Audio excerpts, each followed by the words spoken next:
안녕하세요. 감동지킴의 지킴이 민지입니다. 오늘은 한 승무원분의 사연을 읽어드리려고 합니다. 승무원이라는 직업은 세계 곳곳을 떠돌며 다양한 문화를 만나는 일인데요. 요즘 여러 국가의 여성 승무원들이 한국 노선만 뜨면 앞다투어 지원하고는 한다고 합니다. 왜일까요? 공항이 편해서, 음식이 맛있어서, 아니면 꼭 봐야 할 것이 있어서. 서울 노선만 고집하는 외국인 승무원, 그녀가 매번 다시 한국을 찾는 이유. 지금 그 이야기 속으로 들어가 보시죠. 안녕하세요. 저는 리아 클라크입니다. 캐나다 밴쿠버 출신 승무원이죠. 8년 경력의 국제선 승무원으로 세계 곳곳을 누비며 생활하고 있습니다. 하지만 요즘 제 회사 동료들 사이에서는 제가 서울 중독자라는 별명으로 불리곤 해요. 왜냐고요? 매달 노선 신청서가 올라오면 가장 먼저 서울행을 신청하기 때문이죠. 우리 승무원들은 보통 다양한 도시를 경험하고 싶어 합니다. 한 달은 파리, 다음 달은 뉴욕, 그 다음엔 시드니, 이렇게 돌아가며 다른 곳을 경험하는 것이 일상이지요. 하지만 저는 다릅니다. 서울만 계속해서 찾고 있으니까요. 처음에는 동료들이 농담 삼아 리아, 한국에 남자친구라도 생겼어 라고 물었습니다. 하지만 그런 사적인 이유가 아니었어요. 제가 서울을 찾는 이유는 훨씬 더 깊고 특별했습니다. 정확히 1년 전이었습니다. 처음으로 인천 노선을 맡게 되었을 때만 해도 그저 평범한 업무 중 하나라고만 생각했어요. 그런데 그곳에서 보낸 시간들이 저를 완전히 바꿔놓았습니다. 지금은 다른 노선들은 그저 피곤한 업무로 느껴지지만 서울 노선만큼은 웰빙 리프레시 여행이라 부를 정도예요. 특별한 이유가 있습니다. 한국은 단순히 깔끔한 나라가 아니라 사람이 피곤하지 않게 해주는 나라라고 느꼈기 때문이지요. 승무원으로 10년을 일하다 보니 여행의 피로감이 무엇인지 잘 압니다. 새로운 도시에 도착할 때마다 느끼는 그 미묘한 긴장감, 낯선 환경에 적응해야 하는 스트레스, 다른 언어와 문화에서 오는 피로감, 그리고 캐나다 집으로 돌아가면 어찌나 피곤한지 그 피곤함이 며칠을 갑니다. 하지만 서울에서는 그런 느낌이 들지 않았어요. 오히려 모든 것이 자연스럽게 흘러가는 듯한 이상한 편안함을 느꼈습니다. 이번에도 사내 노선 선택 공지가 뜨자마자 서울행을 신청했습니다. 그런데 새로 들어온 신입 승무원들이 의아하더군요. 리아, 왜 그렇게 서울을 좋아해요? 뭐가 그리 특별한가요? 저는 그저 웃으며 대답했어요. 설명하기 어려워. 가보면 알게 될 거야. 이런 질문을 받을 때마다 같은 대답을 하게 됩니다. 왜냐하면 서울에서 느끼는 감정은 말로 표현하기에는 너무 복합적이니까요. 신입 승무원 마이클이 고개를 갸웃거리며 물었습니다. 하지만 도쿄나 타이페이도 아시아의 훌륭한 도시잖아요. 그곳들과 서울은 뭐가 다른가요? 저는 잠시 생각에 잠겼습니다. 마이클의 말도 맞아요. 아시아에는 정말 멋진 도시들이 많습니다. 하지만 서울은 뭔가 다르죠. 그 미묘한 차이를 어떻게 설명할 수 있을까요? 마이클, 내가 가본 도시들 중에 집 같다고 느낀 곳이 있니? 제가 물었습니다. 그는 잠시 생각하더니 시카고. 제 고향이니까요 라고 대답했어요. 바로 그거야. 서울은 내 고향이 아닌데도 집 같은 느낌을 주는 도시야. 이상하게도 그곳에서는 이방인이라는 느낌이 들지 않아. 제 대답에 마이클은 더 궁금해하는 눈치였지만 그것이 제가 할 수 있는 최선의 설명이었습니다. 드디어 인천공항에 착륙했을 때의 기분은 늘 새롭습니다. 14시간의 비행 후에도 이상할 정도로 피곤함을 느끼지 않는 거예요. 다른 도시들은 도착하자마자 지치는 느낌이 들지만 서울은 달랐습니다. 처음 눈에 들어온 건 공항 내 모든 표지판이 영어로도 완벽하게 표기되어 있다는 점이었어요. 안내 직원들도 모두 영어로 응대가 가능했습니다. 물론 발음이 완벽하진 않았지만 의사소통에는 전혀 문제가 없었지요. 인천공항은 그 자체로 하나의 작은 도시 같았습니다. 깔끔하게 정리된 동선, 여러 언어로 된 안내 표지판, 친절한 직원들, 이것들이 첫인상이었어요. 특히 인상적이었던 건 길을 묻는 여행객들에게 안내 직원들이 자신의 업무를 잠시 멈추고 친절하게 설명해주는 모습이었습니다. 급한 일이 있을 법도 한데 항상 미소를 잃지 않는 것이 놀라웠어요. 공항에서 수화물을 찾아 출구로 향하는 길에 문득 목이 말랐습니다. 근처 자판기에서 생수를 사려고 했는데 기계가 제 카드를 인식하지 못했어요. 당황하고 있을 때 옆에 있던 공항 직원이 다가와 도움을 주셨습니다. 영어로 친절하게 설명해 주셨고 심지어 자기 돈으로 제 생수를 사주시겠다고까지 했어요. 저는 감동해서 고맙다고 인사를 했고 그분은 웰컴 투 코리아라고 답하셨습니다. 이런 작은 친절이 제 여행의 시작을 얼마나 밝게 만들었는지 모릅니다. 그리고 가장 인상적이었던 순간, 헬멧을 쓰고 택배지게를 끌고 분주히 움직이던 공항 직원이 저와 눈이 마주치자 고개를 숙여 인사를 했어요. 너무 자연스러운 행동이었기에 오히려 충격이었습니다. 이 작은 순간에 제 마음은 이미 서울에 완전히 열려 있었어요. 누군가의 인사가 이렇게 따뜻할 수 있다는 것, 그리고 그 인사가 얼마나 하루를 밝게 만들 수 있는지를 처음 깨달았던 순간이었습니다. 인천에서 서울 시내로 가는 공항철도를 탔습니다. 깨끗한 객실과 조용한 분위기가 인상적이었어요. 다른 나라들의 공항 연결 교통수단들은 보통 혼잡하고 시끄러운데 이곳은 달랐습니다. 마치 고급 호텔의 로비처럼 정돈된 분위기였어요. 승객들은 서로 개인 공간을 존중하며 조용히 앉아 있었고 휴대폰이나 책을 보며 시간을 보내고 있었습니다. 가장 놀라웠던 것은 와이파이가 끊김없이 연결된다는 점이었어요. 이동 중에도 인터넷이 안정적으로 연결되어 이메일을 확인하고 가족들에게 안전하게 도착했다는 메시지를 보낼 수 있었습니다. 이런 작은 편리함이 여행의 피로를 크게 줄여준다는 걸 깨달았어요. 첫 비행 후 동료 제니퍼가 갑자기 감기 기운을 느끼게 되었어요. 우리는 서울 시내 호텔에 체크인한 후 근처 병원을 찾아야 했습니다. 솔직히 외국에서 병원을 찾는다는 건 끔찍한 경험이에요. 언어 장벽의 의료 시스템이 다르니 불안함이 커지죠. 하지만 호텔 직원이 추천해준 동네 의원에 도착했을 때 저희는 놀라움을 금치 못했습니다. 접수부터 진료, 약 처방까지 고작 20분밖에 걸리지 않았어요. 외국인 등록증도 없었지만 여권만으로 모든 절차가 원활했죠. 의사 선생님은 영어로 친절하게 설명해 주셨고 간호사분은 제니퍼의 컨디션을 더 걱정해 주셨어요. 비행으로 피곤하실 텐데 오늘은 푹 쉬세요라는 의사의 말에 제니퍼는 감동했다고 합니다. 제니퍼는 의사 선생님께 다른 약국을 찾아가야 하나요? 라고 물었습니다. 그러자 의사 선생님은 아니요. 저희 건물 1층에 약국이 있어요. 거기서 바로 받으실 수 있어요 라고 알려주셨습니다. 캐나다에서는 병원에서 처방전을 받은 후 따로 약국을 찾아가야 하는 경우가 많아서 이런 원스톱 서비스가 정말 편리하게 느껴졌어요. 약국에서도 놀라운 경험이 기다리고 있었습니다. 약사님은 처방전을 확인하시더니 영어로 설명해 주셨어요. 이 약은 공복에 드시면 안 좋아요. 입맛이 없더라도 뭐라도 드시고 약을 복용하세요. 이 말을 들은 순간 문화적 충격을 받았습니다. 캐나다에서라면 약사가 그저 약을 건네주고 디스크립션, 즉 설명서를 보라고 했을 테니까요. 제니퍼를 바라보니 그녀의 눈에도 똑같은 생각이 스치는 것이 보였습니다. 약사님은 이어서 호텔에 계신다고 들었는데 근처에 좋은 죽집이 있어요. 한국인들은 아프면 그걸 먹어요. 위에 부담 없고 따뜻한 음식을 드시면 좋을 것 같아요 라며 지도까지 그려주셨습니다. 이런 개인적인 관심과 배려에 정말 감동했어요. 단순히 약을 판매하는 사람이 아니라 환자의 전반적인 상태를 걱정해주는 마음이 느껴졌기 때문입니다. 그 순간 저는 깨달았어요. 정말로 헬스케어 서비스가 이 정도라면 캐나다보다 낫다. 통역, 처방, 수납까지 원스톱으로 이루어지는 의료 시스템이 너무 인상적이었거든요. 한국인들에게는 일상이겠지만 우리 같은 외국인에게는 정말 큰 감동이었습니다. 호텔로 돌아가는 길에 약사님이 추천해준 죽집에 들렀습니다. 메뉴판에 영어 설명이 있어서 쉽게 주문할 수 있었어요. 제니퍼는 호박죽을, 저는 삼계죽을 시켰습니다. 얼마 후 따뜻한 죽이 나왔는데 그 맛에 또 한 번 놀랐어요. 부드럽고 담백한 맛이 몸에 활력을 불어넣어주는 듯했습니다. 식사를 마치고 계산하려는데 주인 아주머니께서 작은 유리병에 담긴 수정과를 내어주셨어요. 서비스예요.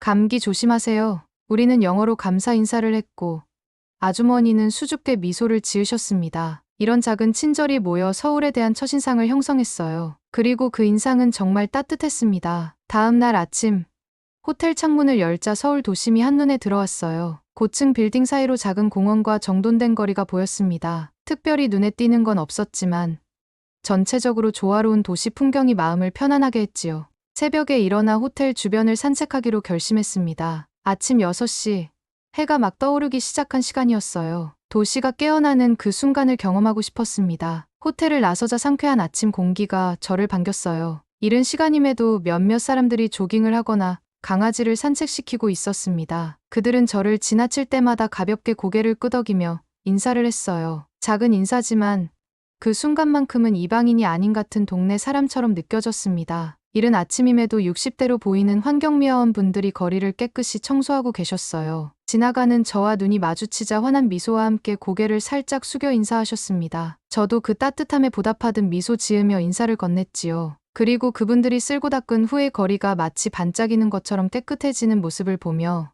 이 도시의 청결함이 우연이 아니라는 걸 깨달았어요. 카페를 찾아 걷다가 작은 골목길에 들어섰습니다. 좁은 길이었지만 깨끗하게 정돈되어 있었어요. 담벼락에는 예술적인 그래피티와 함께 화분들이 놓여 있었습니다. 이런 작은 골목까지 세심하게 가꾸는 모습이 인상적이었어요. 길모퉁이를 돌자 작은 카페가 보였습니다. 아직 문을 열지 않은 시간이었지만 안에서 준비 중이던 직원이 저를 발견하고 문을 열어주셨어요. 안녕하세요. 들어오세요. 그분은 영어로 인사하셨습니다. 저는 놀라서 영업 전인데 괜찮으세요?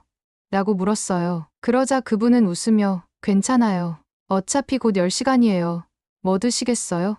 라고 대답하셨지요. 이런 융통성과 친절함이 서울의 또 다른 매력이라고 느꼈습니다. 가장 놀라웠던 경험 중 하나는 공공화장실이었습니다. 캐나다에서는 공공화장실 찾기가 어렵고 찾아도 청결 상태가 영 좋지 않아요. 하지만 서울의 공공화장실은 정말 깨끗했습니다. 찌린내도 나지 않았고 화장지와 비누가 항상 구비되어 있었어요. 유럽에서는 화장실 이용료를 내야 하는 경우가 많은데 서울에서는 무료로 이용할 수 있는 화장실이 많아 정말 편리했습니다. 한 번은 쇼핑몰에서 화장실을 이용했는데 청소하시는 분이 계속해서 화장실을 정리하고 계셨어요. 세면대는 물기 없이 항상 깨끗했고 휴지통은 넘치지 않았습니다. 이런 청결함이 유지되는 데는 누군가의 끊임없는 노력이 있다는 것을 알게 되었어요. 그리고 그런 노력을 당연하게 여기지 않고 감사히 받아들이는 마음이 들었습니다. 저는 이런 청결함이 단순히 시설이 좋아서가 아니라 사람들의 노력과 배려가 쌓인 결과라고 느꼈어요. 그리고 그런 환경이 방문객들에게 더 큰 편안함을 준다는 사실을 직접 경험했습니다. 서울에서의 대중교통 경험은 저에게 또 다른 충격이었습니다. 호텔에서 시내로 이동하기 위해 광역버스를 탔는데 좌석마다 핸드폰 충전이 가능한 USB 포트가 있었어요. 캐나다에서는 상상도 할 수 없는 일이죠. 버스 안은 조용했고 승객들은 서로 배려하며 자리를 양보하는 모습을 보였습니다. 특히 인상적이었던 것은 버스가 정류장에 도착하기 전에 안내 방송과 함께 전광판에 다음 정류장 이름이 한글과 영어로 표시된다는 점이었어요. 덕분에 외국인인 저도 길을 잃을 염려 없이 편안하게 이동할 수 있었습니다. 또한 버스 안에서도 와이파이가 연결되어 실시간으로 지도를 확인하며 이동 경로를 확인할 수 있었어요. 버스에서 내릴 때 버스 기사님이 한국어로 감사합니다라고 말했어요. 그래서 저도 버스 기사님께 약간은 서툴지만 한국어로 감사합니다 라고 답해드렸지요. 그 순간 제 가슴이 따뜻해지는 것을 느꼈습니다. 작은 인사말 하나가 이렇게 하루를 밝게 만들 수 있다니요. 다른 도시들에서는 버스 기사들이 대부분 무표정하게 운전에만 집중하는 경우가 많았어요. 하지만 서울에서는 기사님들이 승객들과 눈인사를 나누고 노약자가 탑승하면 조금 늦게 출발하는 특별한 배려를 보여주는 모습이 인상적이었습니다. 이런 작은 차이가 대중교통 이용 경험을 완전히 다르게 만들었어요. 지하철로 환승할 때도 놀라움의 연속이었습니다. 환승 표지판이 명확하게 설치되어 있어 언어가 달라도 쉽게 길을 찾을 수 있었어요. 지하철 내부는 놀랄 만큼 깨끗했고 무임승차나 고성, 진입 싸움 같은 광경은 전혀 볼 수 없었습니다. 대신 조용하고 질서 있는 분위기, 서로를 배려하는 모습만이 있었지요. 출퇴근 시간임에도 불구하고 지하철 안에서는 대부분의 사람들이 자신의 공간에 집중하고 있었습니다. 책을 읽거나 휴대폰을 보거나 그냥 조용히 생각에 잠겨 있었어요. 물론 몇몇 구간에서는 사람들이 빽빽하게 서 있었지만 그 속에서도 묘한 질서가 있었습니다. 누군가 내리려고 하면 주변 사람들이 자연스럽게 길을 만들어주는 모습이 특히 인상적이었어요. 지하철에 타자마자 눈에 띈 것은 핑크색 임산부석이었습니다. 더 놀라운 건 그 자리가 실제로 비워져 있다는 점이었어요. 이런 섬세한 배려가 일상에 녹아있다는 것이 정말 감동적이었습니다. 또 다른 놀라움은 지하철 안에서도 공공 와이파이가 작동한다는 점이었지요. 이동 중에도 업무를 처리하거나 지도를 확인할 수 있어 너무 편리했어요. 한 번은 지하철에서 노인분께 자리를 양보하는 젊은이를 보았습니다. 특별한 대화 없이도 그저 눈빛만으로 의사소통이 이루어지는 모습이 인상적이었어요. 노인분은 고개를 숙여 감사 인사를 하셨고 젊은이는 그저 미소로 답했습니다. 말이 통하지 않아도 이해할 수 있는 보편적인 인간의 배려가 느껴지는 순간이었지요. 버스와 지하철이 연계되는 환승 시스템에도 감탄했습니다. 하나의 교통카드로 모든 교통수단을 이용할 수 있고 환승 할인까지 적용되는 시스템이 너무 체계적이라고 느꼈어요. 대중교통을 이용하는 동안 느낀 스트레스 제로의 경험은 다른 도시에서는 느끼기 어려운 것이었습니다. 잠시 쇼핑몰에 들렸는데 곳곳에 디지털 정보 키오스크가 설치되어 있었습니다. 이 기계를 통해 원하는 가게로 가는 길을 확인하고 맛집 정보도 얻을 수 있었어요. 모든 정보가 한국어뿐만 아니라 영어, 중국어, 일본어로도 제공되어 외국인들도 쉽게 이용할 수 있다는 점이 정말 인상적이었습니다. 이런 디지털 인프라가 일상에 완벽하게 녹아있는 모습을 보며 서울이 왜 스마트 시티의 모델로 불리는지 이해할 수 있었어요. 기술이 사람들의 편의를 위해 존재하고 그것이 자연스러운 일상의 일부가 되어 있었기 때문입니다. 늦은 저녁, 시내 관광을 마치고 호텔로 돌아가는 길에 배가 고파졌어요. 그때 눈에 들어온 것이 24시간 운영되는 편의점이었습니다. 안으로 들어가자 먹을거리에 천국이 펼쳐졌어요. 삼각김밥, 따뜻한 어묵, 컵라면, 온갖 음료에 도시락까지 모든 것이 있었습니다. 편의점 음식이라고 하면 보통 간단한 스낵이나 인스턴트 식품을 떠올리게 되지만 이곳의 음식들은 그 이상이었어요. 삼각김밥은 종류가 다양했고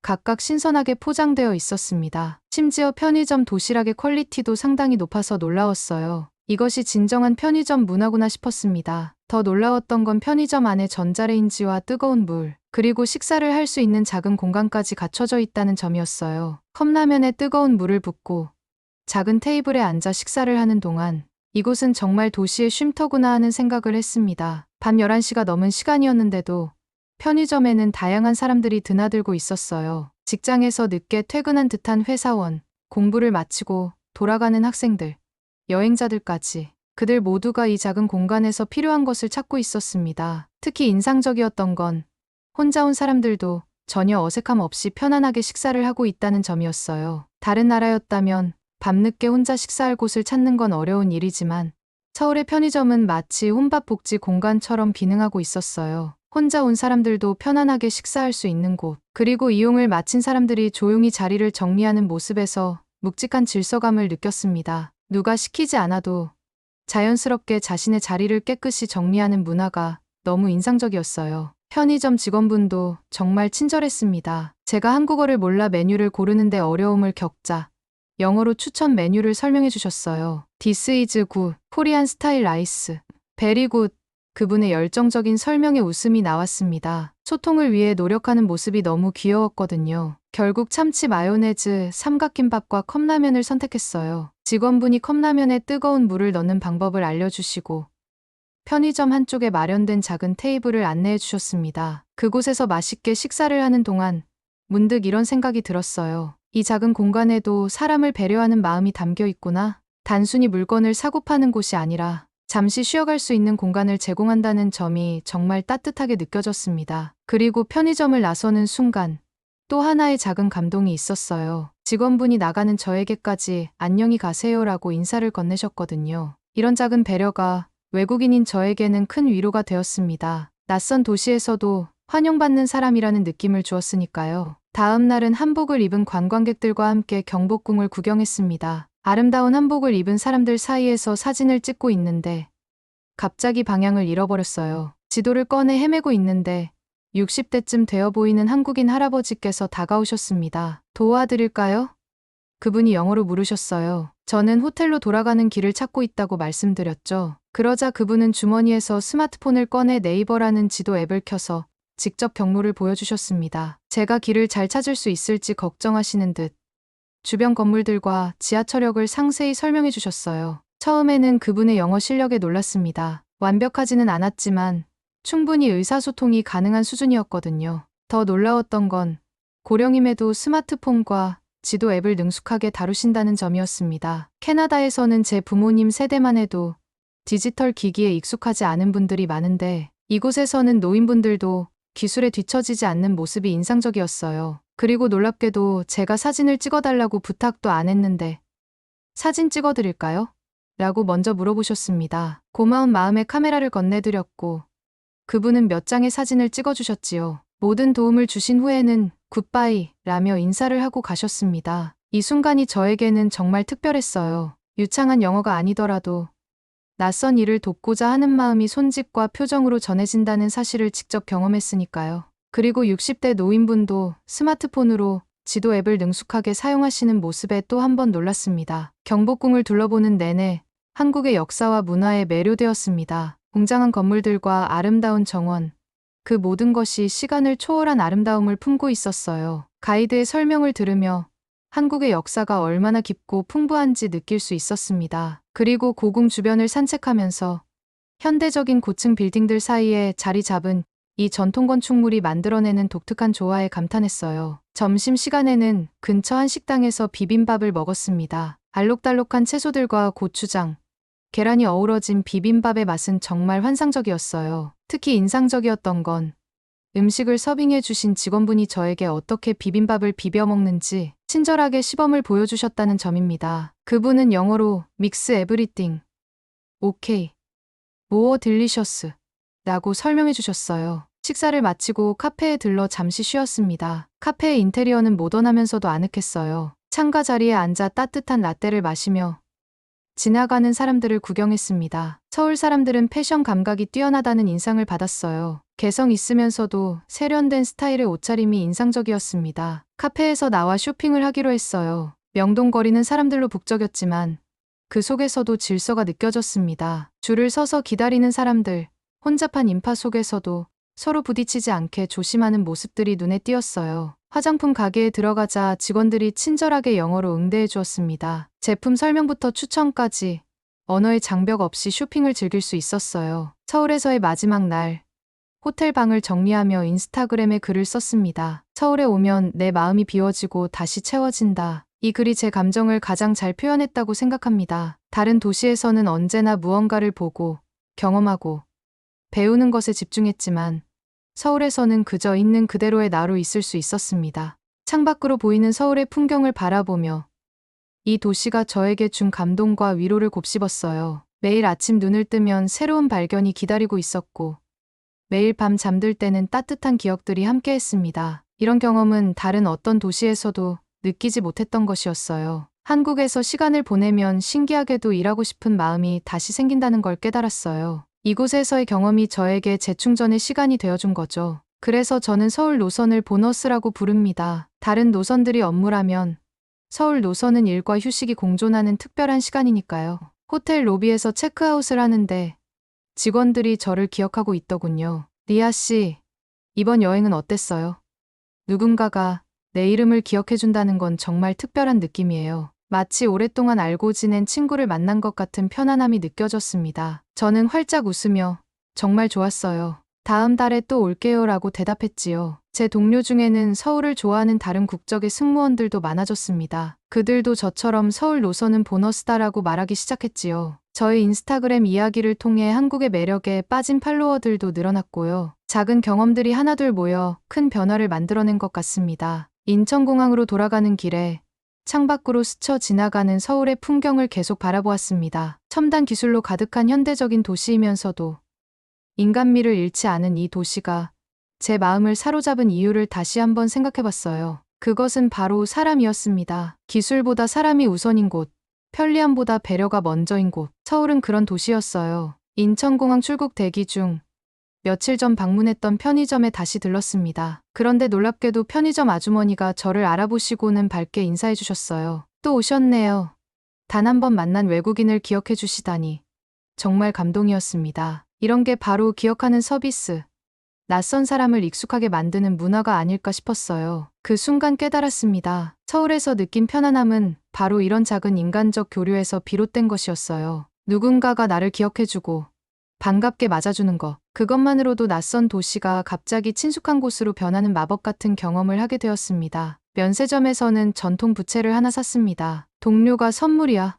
라고 물었을 때 저는 아니, 이건 나를 위한 거야 라고 대답했어요. 이 부채는 서울의 기억을 간직하고 다시 돌아올 것을 스스로에게 약속하는 의미였으니까요. 부채를 고르면서 문득 서울에서의 시간들이 주마등처럼 스쳐 지나갔습니다. 공항에서 처음 맞이해준 그 따뜻한 미소, 편의점에서 만난 친절한 사람들, 길을 잃었을 때 도움을 준 할아버지. 모든 순간이 특별했어요. 그리고 그 모든 기억이 이 작은 부채에 담겨 있는 듯 했습니다. 비행기가 이륙하기 직전 옆자리의 동료가 물었습니다. 리아, 왜 그렇게 서울을 좋아해? 다른 도시들도 많은데. 잠시 생각하다가 대답했습니다. 여긴 사람이 편안해지는 도시야. 그 말이 제 마음을 가장 잘 표현했다고 생각합니다. 서울에서 만난 사람들의 얼굴을 하나하나 떠올렸습니다. 그들의 미소, 작은 배려, 따뜻한 말 한마디. 그 모든 것이 모여 서울이라는 도시를 만들고 있었어요. 그리고 그런 서울이 저에게는 특별한 마음의 고향 같은 곳이 되었습니다. 비행기가 이륙하면서 창밖으로 서울의 마지막 풍경을 담아봤어요. 하지만 마음 한켠에서는 곧 다시 만나게 될 거야라는 확신이 있었습니다. 서울은 이제 저에게 단순히 머무는 곳이 아니라 돌아오는 곳이 되었으니까요. 매달 서울 노선을 자원하는 이유도, 수많은 도시 중에서 유독 이곳만을 그리워하는 이유도 바로 그것이지요. 서울은 저에게 피곤하지 않게 살아도 되는 세상을 보여주었으니까요. 어쩌면 여행이란 새로운 장소를 발견하는 것이 아니라 자신 안에 숨겨진 새로운 감정을 발견하는 과정인지도 모릅니다. 서울은 제게 그런 특별한 여행이었어요. 이방인으로 시작했지만 어느새 그곳에 속한 사람처럼 느끼게 해준 마법 같은 도시. 다음 비행 스케줄표가 나올 때 저는 또 다시 서울행을 신청할 것입니다. 그리고 그때마다 조금씩 더 깊이 이 도시의 매력에 빠져들겠지요.